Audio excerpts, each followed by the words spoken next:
Rain hammered against the windshield like a ticking clock running out.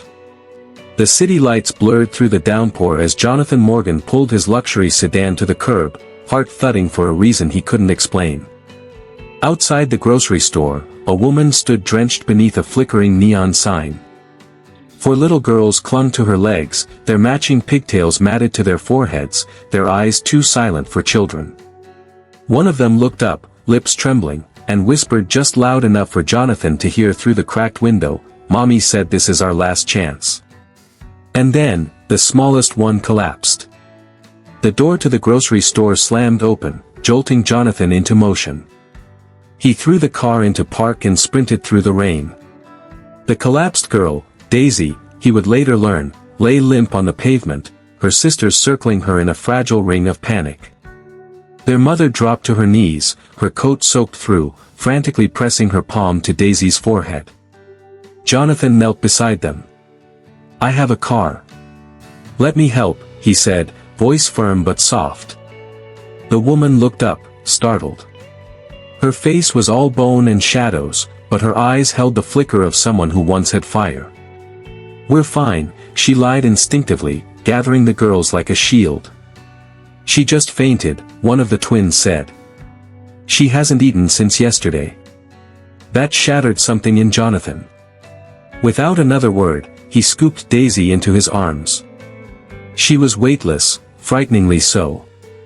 Her fingers curled around his shirt as if even unconscious, she feared being left behind. He drove them to the nearest diner, the windows fogged with breath and heat, the neon sign outside flickering like a weak pulse. The waitress gave him a once-over, recognizing the billionaire, no doubt, but said nothing when he nodded toward a back booth. They huddled there like survivors from a storm, which, in truth, they were. Sophia introduced herself in a whisper as Daisy sipped weakly from a cup of warm soup. Lily, Rose, and Violet sat in eerie silence, eyes darting between him and their mother as if scanning for threat. Jonathan offered his name, but when he said Morgan, something in Sophia's face flickered, just for a second. A name she knew. A name she feared. They didn't talk much. He bought them food. She let the girls eat. That was the quiet agreement. But something about her gnawed at him. The way she folded the napkins automatically after use. The way she kept glancing at the rain like it might chase them inside.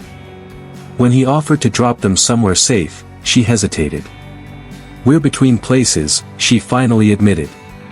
"But we won't be a burden." "I have a guest house," Jonathan heard himself say. "Furnished. Private. It's yours until you figure something out." She stared at him, stunned. "Why?" Jonathan looked at the children, now asleep in a pile of coats and each other. "Because no one should be alone in the rain." That night, the girls curled together on the guesthouse couch, while Sophia moved cautiously through the space like it might vanish if she touched too much. Jonathan stood at the doorway, unsure why he felt pulled to her quiet strength, her exhausted grace. Maybe it was guilt. Maybe curiosity. Maybe something deeper. Back in his penthouse, Tyler barely looked up when Jonathan returned. "You're late," the boy said, not unkindly, just stating fact. "I stopped to help someone." Tyler shrugged, fingers flying over his tablet screen. "That's new." Jonathan didn't respond. He watched his son for a long moment before retreating to the kitchen, pouring a glass of scotch, and standing in front of the window. The city blinked below him like circuitry. He had everything, except what he'd lost. Charlotte's laugh. Tyler's trust. Sleep. The next morning, as rain gave way to soft sunlight, he brought breakfast to the guest house. Violet answered the door, her hand already sketching invisible flowers into the wood. Sophia looked like she hadn't slept, but she smiled when she saw him. It wasn't a practiced smile. It was brittle. Real. "They've never eaten that much before," she said. "They'll be spoiled." "They deserve it," he replied. Then, carefully, "What happened to you?" Her eyes clouded. "A long story. I have time. A long silence passed. Then she said, I used to design spaces. For people who believed in joy. Her gaze flicked to the window, where the girls were now playing with their hairbrushes like microphones. Then I married a man who only believed in control. Jonathan didn't press. He simply said, you're safe here. But even as he said it, something clicked in the back of his mind. A photo on her worn duffel bag. A logo from years ago. A name he hadn't heard in nearly a decade. Pierce. As in Maxwell Pierce. The man who had once nearly destroyed everything Jonathan had built. The coffee in his hand grew cold. He didn't tell her what he realized. Not yet. He just watched the girls dance barefoot in the morning light, and heard Charlotte's voice echo in his mind, kindness isn't always comfortable, John. But it's always right. And with that, a question throbbed in his chest. Had he just invited the past, and its ghosts, back into his home? He hadn't meant to pull over that night. Jonathan Morgan was already late. Tyler's science project sat unfinished in the trunk of his luxury sedan, a folded trifold board resting against prototype gadgets worth more than most people's yearly salary. The rain smudged his windshield like watercolor, and he had a board meeting at 8 the next morning. He had every reason to keep driving. But the sight of 5 small figures huddled beneath the buzzing lights of a grocery store awning made his foot ease off the gas. A woman stood drenched, pleading with the store clerk. Her hands gestured to a box of bread, her voice just audible through the patter on the glass. Just until tomorrow, she begged. Behind her, 4 tiny girls clung to each other, silent, soaked, and shivering like petals in a storm. Jonathan rolled the window down, not knowing why. Do you need help?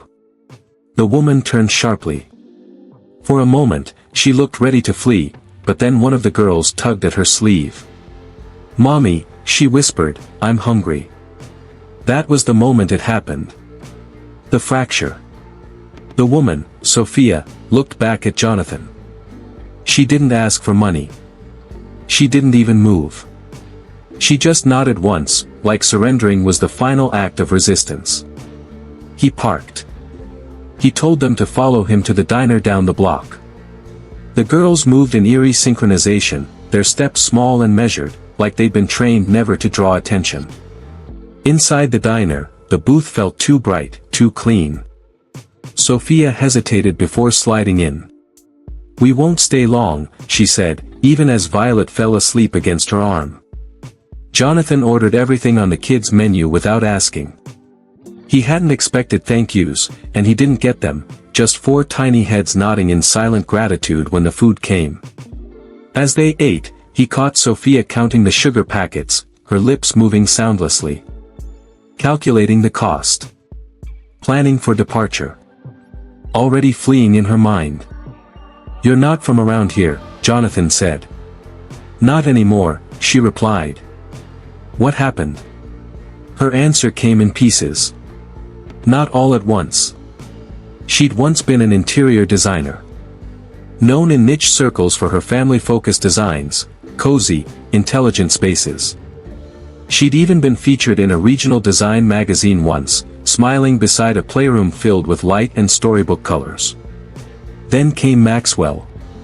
Jonathan felt the name before she said it. Her ex-husband. Business tycoon. Public philanthropist. Private dictator. The kind of man who built empires by grinding down everyone close to him. He'd offered her the world, then fenced it in. He wanted sons, she said, and when the girls were born, for at once, he saw them as failures of legacy. Not children. Not joy. Just imperfect heirs. He started controlling everything, their food, their clothes, their books. He didn't let them have colors, she said softly. They wore white. Only white. Jonathan tried not to react. So you left. She nodded.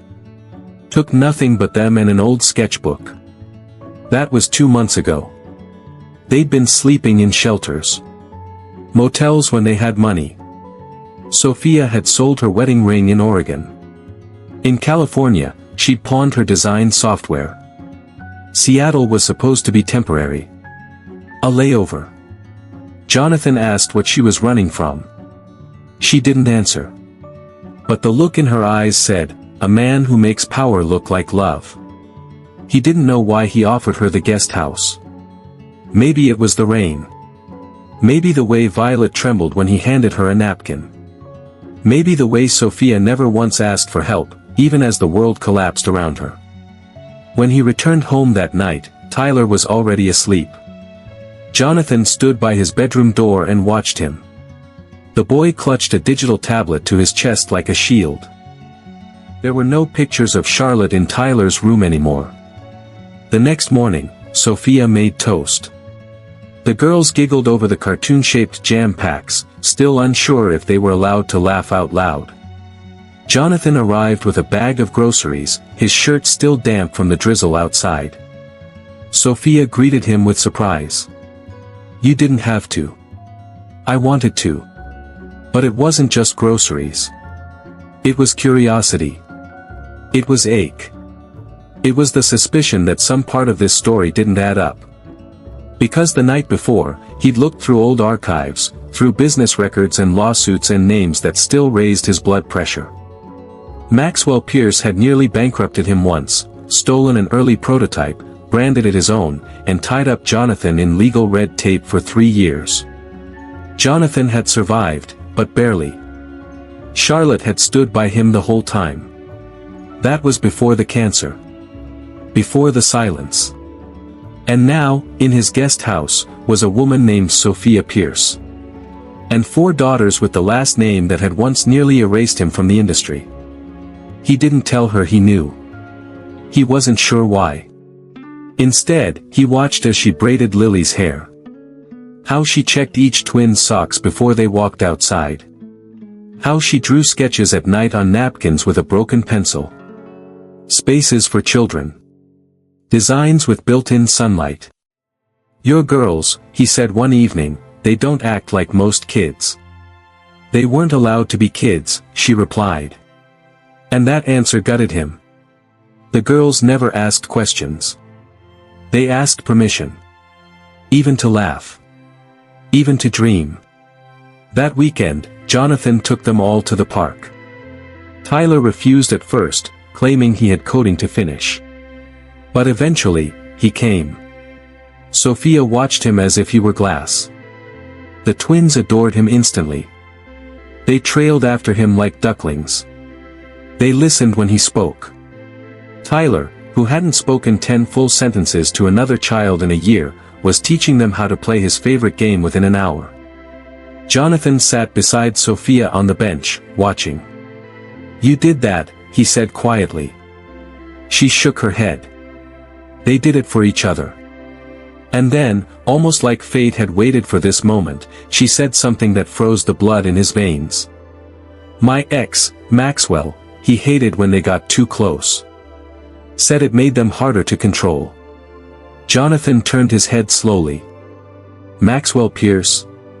Sophia's smile dropped. You know him? She asked, voice barely audible. Jonathan's mind reeled. You're his wife. These girls are his daughters. He looked at the 4 small faces lighting up Tyler's world. He looked at the woman beside him, weathered, wounded, still standing. And he realized something terrifying. He hadn't just brought strangers into his home. He had brought his enemy's family. And he had already started to care. Jonathan couldn't sleep. The realization throbbed behind his eyes like a low fever. He paced his office while the storm pressed against the windows, the city blinking back at him like an indifferent machine. On his desk was the framed photo of Charlotte, the only person who'd seen him at his lowest and still believed he'd rise. But now, even her silent encouragement felt blurred by uncertainty. Sophia Pierce. Maxwell's ex-wife. And those girls, Lily, Rose, Daisy, Violet, were his daughters. Jonathan could almost hear Maxwell's smug voice, how's it feel, Morgan? Raising my legacy? He stared down at the sketches Sophia had left on his kitchen counter earlier. Notebooks filled with room designs for children who needed light, space, and softness. Spaces she never had the chance to build. There was beauty in them. Not pity. Not desperation. Vision. Talent. And something about that made everything more complicated. He knew the right move was distance. Remove them from his house. Create space. Lawyers. Paperwork. But then he thought of Violet, whispering, "I'll be good," when she dropped a glass of milk. Or Daisy flinching when Tyler raised his voice in excitement during a video game. He thought of Sophia folding towels with military precision, as if earning her keep for every breath. No one performs like that unless survival once depended on it. So instead, he called Marcus. Run a full background check. Quietly. I need to know if Sophia's telling the truth about leaving him. Marcus didn't ask questions. That was why he was head of security. 2 days later, the report came in. Sophia had filed for separation 6 months ago. Hospital records showed consistent visits for the girls, malnutrition screenings, anxiety diagnoses. Credit records flatlined. No active bank accounts. No job history in 3 years. But what stood out was the restraining order, one that was denied. Maxwell's influence reached deep. Into the courts. The press. Even social media. And now, it was reaching into Jonathan's home. That night, Sophia found Jonathan in the kitchen, reheating leftovers. He didn't look up. "You should have told me who you were." She froze. "I wasn't hiding it. You didn't volunteer it either." Sophia stepped forward slowly, the dim light tracing exhaustion across her cheekbones. "Because I knew the moment you found out, everything would change. And it has." He looked at her, finally. "You're not just anyone, Sophia. Your ex tried to ruin me. He cost me years of my life. And now, his children, his blood, are in my house. They are not him," she said fiercely. "I know that," Jonathan snapped. "But tell that to the investors, the media, the shareholders who'd love nothing more than to see Morgan Technologies burn again." She didn't flinch. "I didn't bring them here to hurt you," she whispered. "I brought them here to survive." Silence hung, fragile and tight. Then Sophia turned away, her voice raw. "If you want us gone, say it now. I won't beg." Jonathan opened his mouth. But no words came. Instead, he said, "Does he know where you are?" "Not yet. But he will. He always finds us eventually." That night, she packed bags quietly. But the girls didn't understand. They only knew that Tyler had promised to teach them how to build a new level tomorrow, and now they were leaving. Tyler stood by the door, arms crossed. "Why are you making them go?" Jonathan crouched beside him. "It's complicated." Tyler's voice cracked. "They make this house better." And that shattered something in Jonathan. Because Tyler hadn't used that word, better, about anything since Charlotte died. They stayed. But the storm was already forming on the horizon. 2 days later, the first article appeared online, tech CEO accused of housing business rivals family, conflict of interest. Photos followed. Grainy shots of Sophia leaving the house. Of the girls playing in the driveway. A video of Tyler holding hands with the twins at the park, spun into clickbait headlines. The internet didn't care about truth. It wanted scandal. Elaine stormed into his office. "You didn't think to tell me you were sheltering Maxwell Pierce's family?" "I didn't think it mattered." "It matters to the board. It matters to PR. It matters to every contract on the line right now." Jonathan clenched his jaw. "You think I don't know that?" She softened slightly. "I just hope she's worth it." He didn't answer. Because it wasn't about her anymore. It was about the girls. It was about Tyler, laughing again. About the way their broken pieces fit together like a second chance carved out of a nightmare. That afternoon, Jonathan found Violet crouched in the corner of the playroom, holding her stuffed bear like armor.